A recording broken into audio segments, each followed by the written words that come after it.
ಇಂದು ನಾನು ಹೇಳೋ ವಿಷಯ ಎಲ್ಲ ರಾಶಿಯವರಿಗೂ ಅನ್ವಯ ಆಗುವ ಮಹತ್ವದ ಎಚ್ಚರಿಕೆ ಎಂದೇ ಹೇಳಬಹುದು ನೋಡಿ ಸ್ನೇಹಿತರೆ. ಬಹಳ ಜನ ಅನ್ನೋನ್ಲಿ ಕೆಲವು ತಪ್ಪುಗಳನ್ನು ಮಾಡ್ತಿದ್ದಾರೆ. ಅದೇ ತಪ್ಪುಗಳು ಯಾವುವು ಅಂದರೆ ಗೊತ್ತಿಲ್ಲದೆ ಮಾಡೋವಂಥ ತಪ್ಪುಗಳು: ಹಣ, ಆರೋಗ್ಯ, ಕುಟುಂಬದ ಶಾಂತಿ, ಮಾನಸಿಕ ನೆಮ್ಮದಿ. ಯಾವ್ಯಾವು? ಹಣ, ಆರೋಗ್ಯ, ಕುಟುಂಬ ಶಾಂತಿ, ಮಾನಸಿಕ ನೆಮ್ಮದಿ ಎಲ್ಲವನ್ನು ಹಾಳು ಮಾಡ್ತೀವಿ ನೋಡಿ. ನಮಸ್ಕಾರ ಸ್ನೇಹಿತರೆ, ಎಲ್ಲರಿಗೂ ಹಾರ್ದಿಕ ಸ್ವಾಗತ. ಯಾರೆಲ್ಲ ಹೊಸದಾಗಿ ಬಂದಿದ್ದೀರಿ ಸಬ್ಸ್ಕ್ರೈಬ್ ಮಾಡಿ, ಏಕೆಂದರೆ ನಿಮ್ಮ ಸಬ್ಸ್ಕ್ರೈಬ್ ನಮಗೆ ಪ್ರೇರಣೆಯಿಂದ ಹೇಳಬಹುದು. ಈ ವಿಡಿಯೋ ಕೊನೆಯವರೆಗೂ ನೋಡಿದರೆ ನೀವು ದೊಡ್ಡ ನಷ್ಟದಿಂದ ತಪ್ಪಿಸಿಕೊಳ್ಳಬಹುದು. ತಪ್ಪುಗಳು ಯಾವುವು ಅಂತ ನೋಡೋಣ. ಒಂದನೇದು, ಎಲ್ಲ ದೇವರ ಕೈಲಿದೆ ಅಂತ ಪ್ರಯತ್ನ ಬಿಡೋದು ಸ್ನೇಹಿತರೆ. ದೇವರ ಮೇಲೆ ನಂಬಿಕೆ ಇರೋದು ತಪ್ಪಲ್ಲ, ಆದರೆ ಪ್ರಯತ್ನವನ್ನೇ ಬಿಡೋದು ದೊಡ್ಡ ತಪ್ಪು ಸ್ನೇಹಿತರೆ. ಬಹಳ ಜನ ಏನು ಮಾಡ್ತಾರೆ ಗೊತ್ತಾ? ದೇವರು ನೋಡಿಕೊಳ್ತಾನೆ ಅಂತ ಕೆಲಸ ಹುಡುಕಲ್ಲ, ಕೌಶಲ್ಯ ಕಲಿಯಲ್ಲ, ಹಣ ಉಳಿಸಲ್ಲ. 2026ರಲ್ಲಿ ಪ್ರಯತ್ನ ಇಲ್ಲ ಅಂದರೆ ಫಲವೂ ಇಲ್ಲ ಅಂತ ಅರ್ಥ. ನೆನಪಿಟ್ಟುಕೊಳ್ಳಿ ಸ್ನೇಹಿತರೆ, ದೇವರು ದಾರಿ ತೋರಿಸ್ತಾನೆ, ನಡೀತಿರೋದು ನಾವು ಅಲ್ವಾ? ಆ ದೇವರು ದಾರಿ ತೋರಿಸ್ಬೋದು, ನಾವು ನಡೀತಿದ್ದೀವಿ ಅಂದರೆ ಪ್ರಯತ್ನ ಪಡಬೇಕು. ಎರಡನೇ ತಪ್ಪು ಜನರ ಮಾತಿಗೆ ಮೌಲ್ಯ ಕೊಡುವುದು ಸ್ನೇಹಿತರೆ. 2026ರಲ್ಲಿ ತಪ್ಪು ಸಲಹೆ ಈಕ್ವಲ್ಸು ದೊಡ್ಡ ಅಪಾಯ ಎಂದು ಹೇಳಬಹುದು. ಎಲ್ಲರ ಮಾತು ಕೇಳಿ ಕೆಲಸ ಬಿಡೋದು, ಹಣ ಹೂಡಿಕೆ ಮಾಡೋದು, ಮದುವೆ ತೀರ್ಮಾನ ಮಾಡೋದು, ಇವು ಬಹಳ ಅಪಾಯಕಾರಿ ನೋಡಿ ಸ್ನೇಹಿತರೆ. ನಿಮ್ಮ ಜೀವನದ ಜವಾಬ್ದಾರಿ ನಿಮ್ಮದೇ ಆಗಿರುತ್ತದೆ, ಬೇರೆಯವರ ಮಾತನ್ನು ಕೇಳಬೇಡಿ. ನೀವು ಎಲ್ಲರ ಮಾತು ಕೇಳಿ ಸಲಹೆ ಹೇಳುವುದಾದರೆ, ಆದರೆ ಅಂತಿಮ ನಿರ್ಧಾರ ನಿಮ್ಮದಾಗಿರಬೇಕು. ನಿಮ್ಮ ವಿವೇಕದಿಂದ ತೆಗೆದುಕೊಳ್ಳಿ.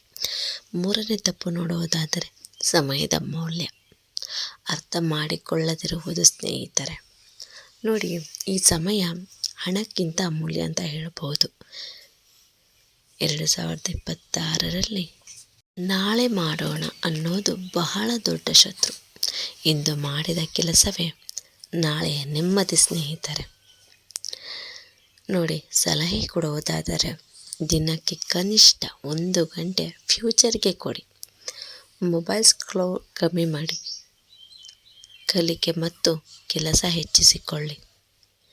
ಕನಿಷ್ಠ ಒಂದೇ 1 ಗಂಟೆಗೆ ಫ್ಯೂಚರಿಗೆ ನೀವು ಟೈಮ್ ಕೊಟ್ಟು ಮೊಬೈಲ್ ನೋಡೋದನ್ನ ಬಿಟ್ಟರೆ ಆವಾಗ ನೋಡಿ ಎಷ್ಟು ಚೇಂಜಸ್ ಆಗುತ್ತೆ. 4ನೇ ತಪ್ಪು ನೋಡೋಣ, ಈ ಹಣ ಬಂದಂತೆ ಖರ್ಚು ಮಾಡೋದು. 2026ರಲ್ಲಿ ಹಣ ಬರೋದು ಮುಖ್ಯ ಅಲ್ಲ, ಹಣ ಉಳಿಸುವುದು ಮುಖ್ಯ. ಬಹಳ ಜನ ಏನು ಮಾಡ್ತಾರೆ ಗೊತ್ತಾ? ಅಗತ್ಯ ಇಲ್ಲದ ವಸ್ತುಗಳನ್ನು ತೋರಿಕೆ ಜೀವನಕ್ಕೋಸ್ಕರ ತಗೊಳ್ತಾರೆ, ಬೇರೆಯವರಿಗೆ ತೋರಿಸೋದಕ್ಕೋಸ್ಕರ ತಗೊಳ್ತಾರೆ. ಅದರ ಅವಶ್ಯಕತೆ ಇದೆಯಾ?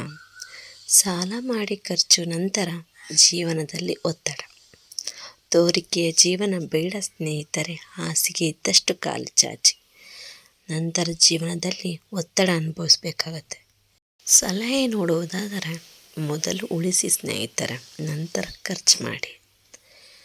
ಸಾಲ ಸಾಧ್ಯವಾದಷ್ಟು ತಪ್ಪಿಸಿ. 5ನೇ ತಪ್ಪು ನೋಡೋದಾದರೆ ಆರೋಗ್ಯವನ್ನು ಕಡೆಗಣಿಸುವುದು. ಆರೋಗ್ಯದ ಕಡೆ ಗಮನ ಕೊಡೋದೇ ಇರುವುದು. ಆರೋಗ್ಯ ಇಲ್ಲ ಅಂದರೆ ಹಣ, ಸಂತೋಷ, ಶಾಂತಿ ಇದು ಯಾವುದೂ ಇಲ್ಲ ನೋಡಿ, ಯಾವುದೋ ಉಪಯೋಗ ಬರಲ್ಲ ಸ್ನೇಹಿತರೆ. 2026ರಲ್ಲಿ ನಿದ್ರೆ ಕಡಿಮೆ ಮಾಡುವುದು, ಜಂಕ್ ಫುಡ್ ಹೆಚ್ಚು ತಿನ್ನೋದು, ಹೊರಗಿನ ಊಟ ಜಾಸ್ತಿ ಮಾಡೋದು, ವ್ಯಾಯಾಮ ಇಲ್ಲದೆ ಇರೋಕ್ಕಾಗಲ್ಲ. ವ್ಯಾಯಾಮ ಇಲ್ಲ ಅಂದರೆ ಆರೋಗ್ಯಕ್ಕೆ ಎಫೆಕ್ಟ್ ಇರುತ್ತೆ. ಇದು ದೊಡ್ಡ ತಪ್ಪು. ನಾನು ಹೇಳ್ತಾ ಇರೋದನ್ನ ಪ್ರತಿಯೊಂದು ನೀವು ಪಾಲಿಸ್ತಾ ಬನ್ನಿ, ನೋಡಿ ಎಷ್ಟು ಚೇಂಜಸ್ ಆಗುತ್ತೆ. ಸಲಹೆ ಕೊಡೋದಾದರೆ ದಿನಕ್ಕೆ ಕನಿಷ್ಠ 20 ನಿಮಿಷ ನಡಿಬೇಕು. ಸಮಯಕ್ಕೆ ಊಟ ಸ್ನೇಹಿತರೆ. ಮನಸ್ಸಿಗೆ ವಿಶ್ರಾಂತಿ ತೆಗೆದುಕೊಳ್ಳಿ. ನೋಡಿ, 6ನೇ ತಪ್ಪು ನೋಡೋದಾದರೆ ನಕಾರಾತ್ಮಕ ಮಾತುಗಳು ಮತ್ತು ಚಿಂತನೆ ಮಾಡೋದು, ಬೇಡದೇ ಇರೋ ವಿಷಯದ ಬಗ್ಗೆ ಮಾತಾಡೋದು, ಚಿಂತನೆ ಮಾಡೋದು, ಅದು ಯಾವ ರೀತಿ? ನನ್ನಿಂದ ಆಗಲ್ಲ, ನನಗೆ ಅದೃಷ್ಟನೇ ಇಲ್ಲ, ನನಗೆ ಜೀವನನೇ ಹೇಗೆ ಅಂತ ನಕಾರಾತ್ಮಕ ಮಾತುಗಳು ಆಡೋದು, ಚಿಂತನೆ ಮಾಡೋದು. ಈ ಮಾತುಗಳೇ ನಿಮ್ಮ ಭಾಗ್ಯ ಹಾಳು ಮಾಡುತ್ತೆ. ಈ ವರ್ಷದಲ್ಲಿ ನಿಮ್ಮ ಮಾತೆ ನಿಮ್ಮ ಭವಿಷ್ಯ. ಸಲಹೆ ಕೊಡೋದಾದರೆ ಪ್ರತಿದಿನ ಈ ಮಾತು ಹೇಳಿ, ನಾನು ಶಕ್ತಿಶಾಲಿ, ನನಗೆ ಒಳ್ಳೆಯದಾಗುತ್ತೆ ಎಂದು. 7ನೇ ತಪ್ಪು ನೋಡೋಣ. ದೇವರ ಕೆಲಸ, ದಾನ, ಕೃತಜ್ಞತೆ ಮರೆತಿರುವುದು ನೋಡಿ. ದೇವರ ಬಗ್ಗೆ ನಂಬಿಕೆ ಬಿಟ್ಟಿರುವುದು. ಬಹಳ ಜನ ಹಣ ಬಂದಾಗ ದೇವರನ್ನು ಮರೆಯುತ್ತಾರೆ. 2026ರಲ್ಲಿ ದಾನ, ಸೇವೆ, ಕೃತಜ್ಞತೆ ಅತ್ಯಂತ ಮುಖ್ಯ ನೋಡಿ. ದೇವರನ್ನು ಮರೆಯಬೇಡಿ. ಹೆಚ್ಚು ಬೇಕಿಲ್ಲ ದೇವರಿಗೆ. ಒಂದು ದೀಪ, ಒಂದು ಅನ್ನ ದೇವರು ಬಯಸುವುದು, ಹಾಗೂ ಒಂದು ಒಳ್ಳೆಯ ಸಹಾಯ ಅಷ್ಟೆ. ದೇವರನ್ನು ಮರೆತರೆ ನೀವು ಕೆಟ್ಟರಿ ಎಂದರ್ಥ ನೋಡಿ. ನಾನು ಸಲಹೆ ಕೊಡುವುದಾದರೆ ಪ್ರತಿ ವಾರ ಒಂದು ಪುಣ್ಯ ಕೆಲಸ ಮಾಡಿ. ದೇವಸ್ಥಾನಗಳಿಗೆ ಹೋಗಿ ಬನ್ನಿ ವಾರಕ್ಕೊಮ್ಮೆ. ಆಗ ನಿಮ್ಮ ಮನಸ್ಸಿಗೆ ಎಷ್ಟು ನೆಮ್ಮದಿ ಸಿಗುತ್ತೆ ನೋಡಿ ಸ್ನೇಹಿತರೆ. ನೋಡಿ, ಈ 7 ತಪ್ಪುಗಳಲ್ಲಿ ನೀವು ಒಂದನ್ನಾದರೂ ಮಾಡ್ತಾ ಇರ್ತೀರಲ್ವಾ? ಆ ತಪ್ಪುಗಳನ್ನ ಹಿಂದೆ ನಿಲ್ಲಿಸಿ ಆದಷ್ಟು. ಆಗ ನೋಡಿ 2026ರಲ್ಲಿ ನಿಮ್ಮ ಜೀವನ ತಿರುಗಿಸುವ ವರ್ಷ ಆಗಬೇಕು ಅಂದರೆ ಈ ಸಲಹೆಗಳನ್ನು ಪಾಲಿಸ್ತಾ ಬನ್ನಿ. ಈ ವಿಡಿಯೋ ನಿಮಗೆ ಉಪಯೋಗ ಆಯಿತು ಅಂದರೆ ಲೈಕ್ ಮಾಡಿ, ಶೇರ್ ಮಾಡಿ, ಕಮೆಂಟ್ ಮಾಡಿ. ನಮ್ಮ ಚಾನಲ್ಗೆ ಸಬ್ಸ್ಕ್ರೈಬ್ ಮಾಡಿ. ನಾವು ಆಗಲೇ ಹೇಳಿದೆ, ಸಬ್ಸ್ಕ್ರೈಬ್ ಮಾಡೋದು ನಿಮ್ಮ ಒಂದು ಸಬ್ಸ್ಕ್ರೈಬ್ ನಮಗೆ ಪ್ರೇರಣೆ ಅಂತ. ಬೆಲ್ಲೈಕನ್ ಒತ್ತಿ ನಮ್ಮ ಮೊದಲ ವಿಡಿಯೋ ನಿಮಗೆ ಬರಬೇಕಂದ್ರೆ.